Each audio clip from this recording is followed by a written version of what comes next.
公车上书是晚清读书人为救亡图存发出的振臂一呼，改变了中国命运的走向。而少有人知的是，这一影响深远的政治事件始于台湾举人的上书。今天就来聊聊公车上书背后的台湾人。1895年4月，正值乙未科进士会试，各省考生聚集北京等待发榜。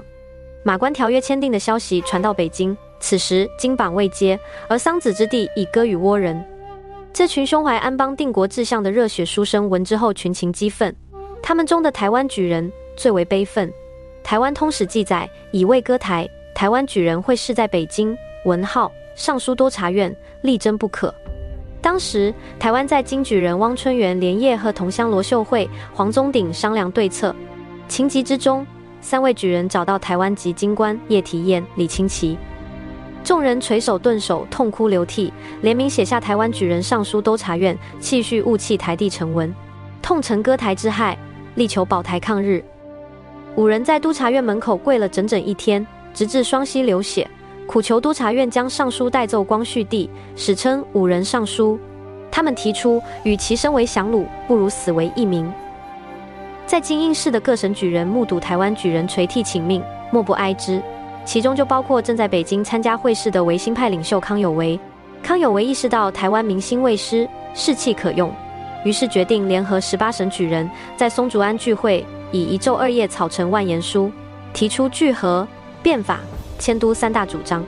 从1895年4月17日马关条约签约到5月8日烟台换约期间，先后有在京的各省举人3000余人次，共上书38次，成为中国近代史上未有之壮举。因为从汉代起，举人们有乘公家车马往京城应试的礼遇，公车成为举人的代称，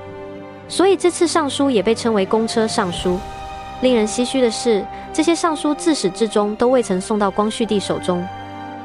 公车上书失败后，眼见日本强占台湾，故土陷落，不愿做倭奴的上书第一人汪春元抛弃在台湾的家产，内渡福建漳州，矢志读书救国。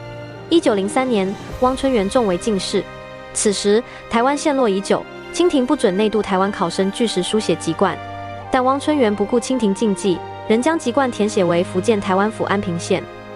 在北京国子监的明清进士碑上，依然刻写着汪春元福建安平县人的记录。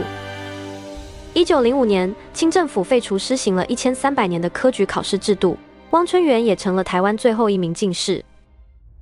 除了发出公车上书的第一声呐喊，以汪春元、邱逢甲、许南英等为代表的台湾举人，以拼将10万头颅血，须把乾坤力挽回的文人气节，以不同方式坚持和日本殖民者抗争，鼓舞了台湾的民心士气。